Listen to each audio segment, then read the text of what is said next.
Bonjour tout le monde et bon Ramadan. Nous continuons toujours nos conseils durant ce mois de Ramadan pour un peu sensibiliser les gens sur sur ce jeûne qui doit être une pratique de la vie. C'est comment on mange, comment on dort, comment on s'habille, comment on se lave et tout ça. Donc il faut jeûner et c'est une composante très importante de la vie. C'est une pratique qui doit être respectée et qui doit être continue dans le temps. Donc il n'y a pas que le Ramadan. Le Ramadan c'est tout simplement une école qui nous apprend, qui nous enseigne la fin, ce jeûne.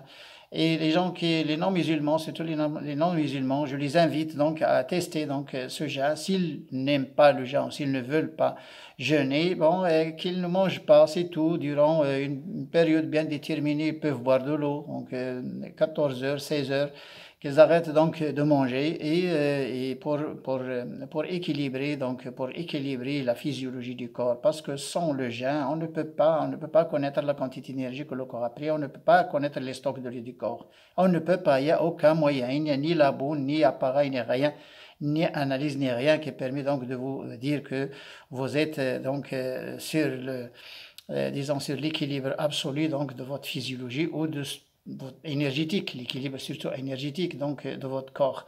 Quand on est équilibré énergétiquement, on n'est pas équilibré sur le plan hormones et on n'est pas équilibré du point de vue antioxydants et surtout les protecteurs contre les maladies, et on n'est pas équilibré plus ou moins selon les autres constituants tels que certains phytoestrogènes et phytostérols et bien sûr d'autres molécules qui ont un rôle primordial et un rôle capital dans la physiologie, mais qui n'entre pas dans le métabolisme. Ça, c'est très important parce que nous, on a raisonné jusqu'à présent sur le métabolisme, sur l'énergie, mais c'est faux. Il y a d'autres molécules, d'autres composés qui n'interviennent pas dans le métabolisme, qui sont aussi importants que les nutriments. Enfin, nutriments, c'est glucides, lipides, protéines, et puis vitamines, fibres et minéraux et tout ça, c'est ce que tout le monde a étudié dans un petit cours de nutrition.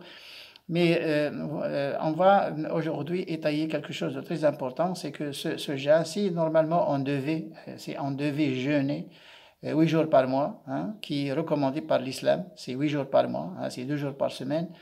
Et c'est comme minimum, attention, comme minimum, c'est pas le maximum, c'est pas la moyenne, c'est le minimum. Si les personnes qui veulent, par exemple, jeûner 10 jours ou la moitié du mois, c'est encore mieux.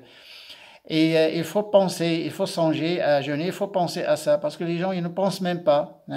Et regardez, si on devait jeûner 8 jours par mois, et puis d'autres occasions, telles que la moitié du mois, du calendrier grégorien, la lune, grégorien, la lune, et puis d'autres occasions comme, disons, le Sha'ban, le mois de Sha'ban, c'est-à-dire le mois qui précède le mois de Ramadan. Donc on doit un peu augmenter la dose, on doit quand même jeûner plus.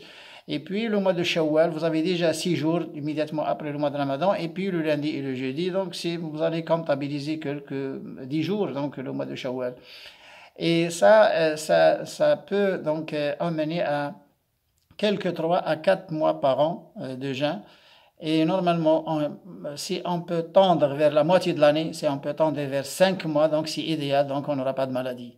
Donc notre Dieu nous a prescrit un cleanse, une procédure de détoxification, un détox, qui n'est pas décrit par le médecin, qui n'est pas indiqué par le médecin, mais qui est indiqué par notre Créateur, notre Dieu. Et c'est un cleanse qu'on doit pratiquer tout le temps pour qu'on n'ait pas besoin de faire ce détox quand on a une maladie ou quand quelqu'un recommande ça à un médecin ou je ne sais pas quoi. Et si on fait ce cleanse durant toute l'année et si on le fait automatiquement, voyez, nous n'aurons pas besoin de faire une détoxification durant toute l'année. Maintenant, les gens ils cherchent à faire une détoxification, ils cherchent à faire un régime, une diète, de façon à se débarrasser de certaines choses. Mais malheureusement, ça ne marche pas. Pourquoi? Parce qu'ils vont le faire tout seuls. Et quand on fait la chose tout seul, c'est dur à faire, c'est dur à achever. Mais quand on le fait ensemble, quand on le fait dans un groupe, ça se fait facilement. Et surtout quand on joint cette faim, ce jeûne, quand on le joint à un régime naturel et surtout à un régime végétarien. Pourquoi j'insiste sur le régime végétarien? Parce que quand on veut jeûner et vous jeûnez sur un régime végétarien, donc vous avez les bienfaits donc, du jeûne, les avantages du jeûne et les avantages du régime végétarien qui sont les antioxydants, les fibres et les phytoestrogènes, phytostérols. Donc c'est 4 composants qui ne se trouvent pas chez les animaux. Au contraire, les animaux, ils ont un gras saturé et un cholestérol. Donc quand on arrête les deux ennemis, c'est-à-dire gras saturé et cholestérol, et bien sûr c'est un anabolisant, hein, c'est un hormone et puis des antibiotiques. Maintenant, la viande est produite par antibiotiques et par hormones. Et si on évite donc ces grandes catastrophes, donc là, on va sur un régime végétarien qui doit être riche en crues et déjà, le régime végétarien est riche en antioxydants parce que les antioxydants ne se trouvent pas chez les animaux, ils se trouvent chez les végétaux, y compris donc les algues marines. Les algues marines, c'est la chlorophylle, c'est aussi riche donc en ces antioxydants. Donc déjà, un régime végétarien plus le jeûne, c'est plus l'eau et on ne mange pas la nuit et on pratique une marche. Bon, je ne vois pas d'où les maladies peuvent venir, sauf les accidents, des choses comme ça, c'est une contamination, etc. Mais je ne vois pas d'où les cardiovasculaires et d'où le chamboulage hormonal et d'où les maladies auto-immunes donc, peuvent atteindre ce corps. Voyez, et ça, ça a été instauré, ça a été, disons, fixé et ça a été donc recommandé par nos dieux. Donc, c'est pas un choix, hein, nous n'avons pas le choix, on doit le faire.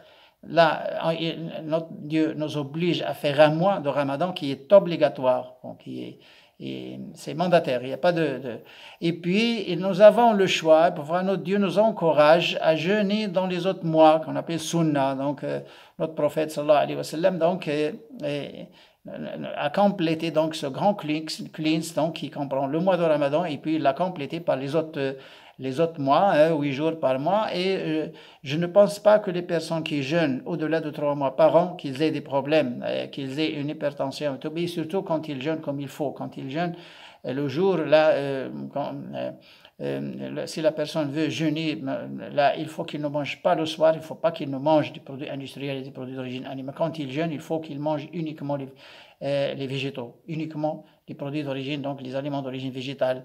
Et comme ça, il aura donc il bénéficiera donc des deux effets, les effets du régime végétarien et les effets donc de cette faim, donc de la faim.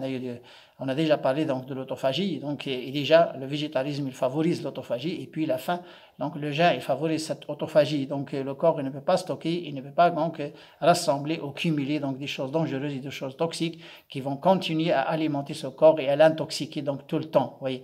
Et ça reste toujours, comme j'insiste beaucoup, ça reste toujours un miracle. Et ce miracle, il faut aller le découvrir, il faut aller le sentir, parce que le miracle, normalement, ça viole toutes les lois de la nature. Un miracle, c'est contre les lois de la nature, c'est pourquoi on l'a appelé miracle. Donc, il n'obéit pas aux lois usuelles donc, que l'on connaît.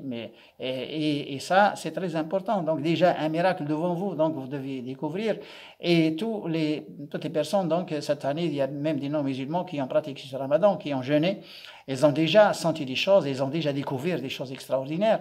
Et toutes les choses donc, qui sont bonnes pour l'humanité et qui nous unissent, donc qu'ils soient les bienvenus. Donc c'est ce qu'on cherche, nous. On cherche à ce que cette humanité vive en paix et en bonne santé et bien établie et en équilibre, etc. Bon, c'est l'idéal. Si on peut atteindre une société donc, qui vit de cette manière, donc c'est l'idéal. Et c'est d'ailleurs ce que l'islam normalement, et malheureusement c'est ce que l'islam visait avant, mais maintenant ça a été quand même dévié. Et puis malheureusement, ces choses ne sont pas encore montrées parce que c'est les scientifiques qui devaient parler donc de cette religion.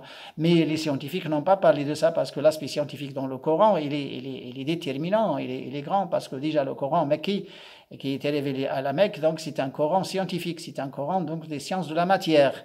Il n'y a pas de ahkam, il n'y a pas de charia dans ce Coran.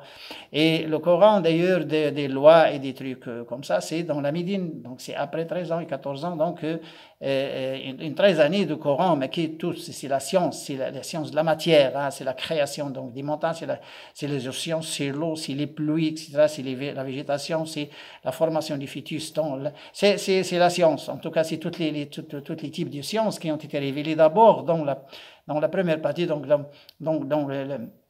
la première moitié donc du wahi, donc du Coran, qui ont été d'abord révélés. Mais malheureusement, les scientifiques n'ont pas donc bien et n'ont pas osé donc parler aux gens pour montrer ces choses-là. Mais maintenant, on a commencé, mais c'est trop tard, mais on a commencé. Mais il y a déjà des personnes donc qui ont déjà commencé à étudier ces choses-là. Donc maintenant, on est dans l'époque donc où tout le monde sait lire et écrire. Donc il faut aller étudier et rechercher et c'est tout.